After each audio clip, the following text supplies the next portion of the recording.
ជំរាបសួរសួស្តីបងប្អូនទាំងអស់គ្នាស្វាគមន៍មកកាន់ប្រធានបទថ្មីនៅក្នុងវីដេអូនេះគឺការស្រឡាញ់ខ្លួនឯងការពិតទៅសម្រាប់យមន័យនៃការស្រឡាញ់ខ្លួនឯងហ្នឹងគឺវាតលំតលាយខ្ញុំអាចនិយាយបានថាវាស្របទៅតាមលក្ខខណ្ឌនៃការយកឃើញរបស់យើងម្នាក់អញ្ចឹងសម្រាប់ការស្រឡាញ់ខ្លួនឯងចំពោះខ្ញុំគឺខ្ញុំអាចយមន័យបានថាជាការដែលយើងទទួលស្គាល់តម្លៃរបស់ខ្លួនឯងការគោរពខ្លួនឯងនិងការថែរក្សាផ្លូវកាយផ្លូវចិត្តនិងអារម្មណ៍ដែលយើងមិនបន្ទាបខ្លួនឯងឬក៏ប្រៀបធៀបខ្លួនឯងជាមួយនឹងអ្នកដទៃទេ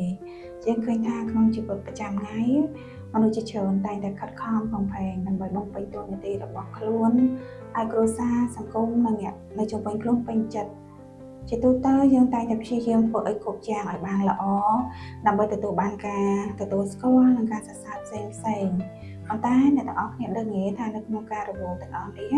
មនុស្សជាច្រើនបានភ្លេចសួរខ្លួនឯងថាតើយើងបានយកចិត្តទុកដាក់និងស្រឡាញ់ខ្លួនឯងគ្រប់គ្រាន់ហើយនៅការស្រឡាញ់ខ្លួនឯងគឺជារឿងសាមញ្ញប៉ុន្តែមានសារៈសំខាន់យ៉ាងខ្លាំងសម្រាប់ជីវិតរបស់យើងម្នាក់ៗការស្រឡាញ់ខ្លួនឯងមិនមែនមានន័យថាឲ្យយើងគិតតែអំពីខ្លួនឯងឬក៏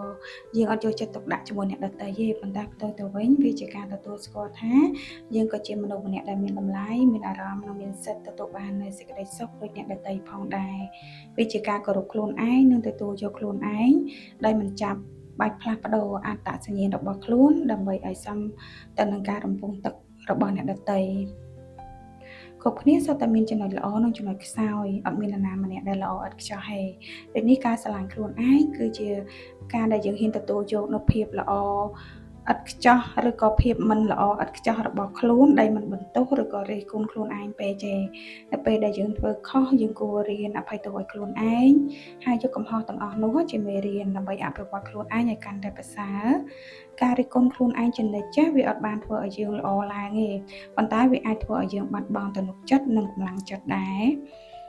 និយមន័យខ្លះទៀតគឺការស្រឡាញ់ខ្លួនឯងក៏ជាការយកចិត្តទុកដាក់ទៅលើសុខភាពរបស់ខ្លួនឯងផងដែរ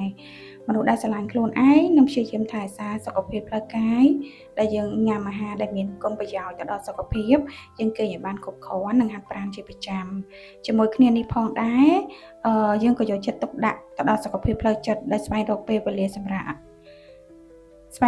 មានពេលស្ងប់ស្ងាត់និងពេលសម្រាប់ខ្លួនឯងដើម្បីបន្ថយសម្ពាធនិងភាពតានតឹងក្នុងជីវិតប្រចាំថ្ងៃរបស់យើងហើយបន្ថែមពីលើនេះការស្រឡាញ់ខ្លួនឯងក៏មានន័យថាការដែលយើងដឹងពីដែនកំណត់របស់ខ្លួនមិនមែនគ្រប់សំណើឬគ្រប់ការរំពឹងទុកពីអ្នកដទៃ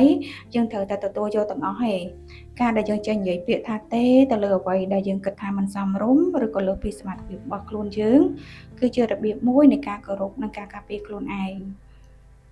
វាមិនមែនជាការអាត្មានិយមទេប៉ុន្តែវាជាការយល់ដឹងពីតម្លៃនិងសុខុមាលភាពផ្ទាល់របស់ខ្លួនយើងចាហើយនៅក្នុងយុគសម័យទំនើបបច្ចុប្បន្ននេះបណ្ដាញសង្គមនិងការដែលយើងមើលឃើញពីការបង្ហាញរបស់អ្នកដទៃធ្វើឲ្យយើងងាយនឹងប្រៀបធៀបខ្លួនឯងជាមួយនឹងអ្នកដទៃយើងអាចនឹងឃើញពីភាពជោគជ័យភាពស្រស់ស្អាតនិងភាពរីករាយរបស់អ្នកដទៃហើយចាប់ផ្ដើមគិតថា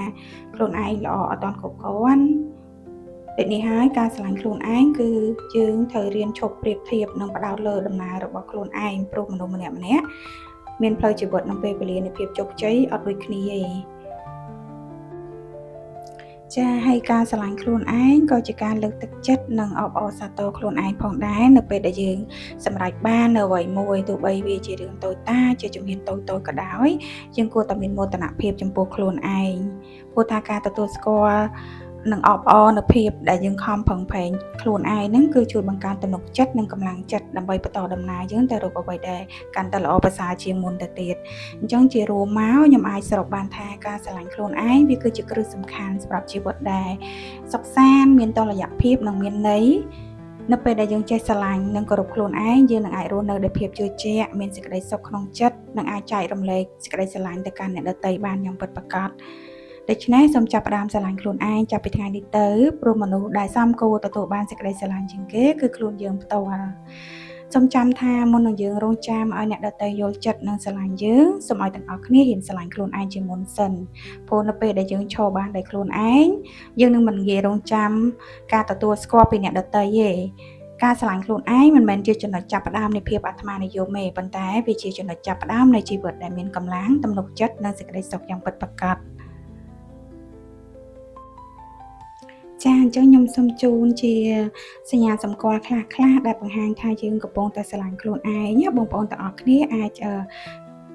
ចំណាំមើលបានថាយើងទាំងអស់គ្នាមានសញ្ញាហ្នឹងហើយឬក៏អត់ទាន់ទេដែលទី1គឺយើងមិនបន្ទោសខ្លួនឯងច្រើនពេកទេនៅពេលដែលយើងបានធ្វើអីមួយខុសហើយទី2គឺយើងហ៊ានចេះនិយាយបដិសេធទៅលើអ្វីដែលយើងគិតថាវាអត់សមរម្យឬក៏វាហួសហេតុពេកសម្រាប់ខ្លួនយើងទី3គឺយើងទទួលស្គាល់ចំណុចខ្សោយនិងព្យាយាមកែលម្អឲ្យបានល្អប្រសើរឡើងថែមទៀតទី4គឺយើងយកចិត្តទុកដាក់សុខភាពនិងអារម្មណ៍របស់ខ្លួនយើងហើយខ្ញុំសូមរំលឹកឡើងវិញតិចដែរទៅដល់បងប្អូនទាំងអស់គ្នាអំពីរបៀបដែលយើងអនុវត្តពីការស្រឡាញ់ខ្លួនឯងគឺយើងចាប់ផ្ដើមចេះនិយាយពាក្យល្អៗជាមួយខ្លួនឯងឲ្យបានច្រើនយើងឈប់ប្រៀបធៀបខ្លួនឯងជាមួយនឹងអ្នកដទៃយើងចាប់ផ្ដើមថែរក្សាសុខភាពរបស់យើងឲ្យបានល្អញ៉ាំអាហារដែលផ្ដល់សារៈប្រយោជន៍ដល់សុខភាពគេញ៉ាំបានគ្រប់គ្រាន់ហើយព្យាយាមហាត់ប្រាណហើយយើងអនុញ្ញាតឲ្យខ្លួនឯងបានសម្រាកខ្លះនិងចុងក្រោយគឺយើងធ្វើអ្វីដែលខ្លួនឯងសប្បាយចិត្តនិងមានន័យវាអត់ប៉ះពាល់ទៅដល់ប្រយោជន៍របស់អ្នកដទៃណាចាហើយសូមកុំភ្លេចថាអ្នកគឺជាមនុស្សម្នាក់ដែលមានតម្លៃសមគួរនឹងទទួលបានសេចក្តីសុខនិងសេចក្តីស្រឡាញ់សូមចាប់ផ្ដើមពីថ្ងៃនេះសូមផ្ដល់ក្តីស្រឡាញ់នោះទៅឲ្យខ្លួនឯងជាមុនសិនសូមអរគុណច្រើនសម្រាប់ការចំណាយពេលស្ដាប់វីដេអូនេះសង្ឃឹមថាវីដេអូនេះនឹងបានជាទុនកំណត់ខ្លះៗទៅដល់បងប្អូនទាំងអស់គ្នាជម្រាបលាបាយបាយជួបគ្នានៅវីដេអូក្រោយ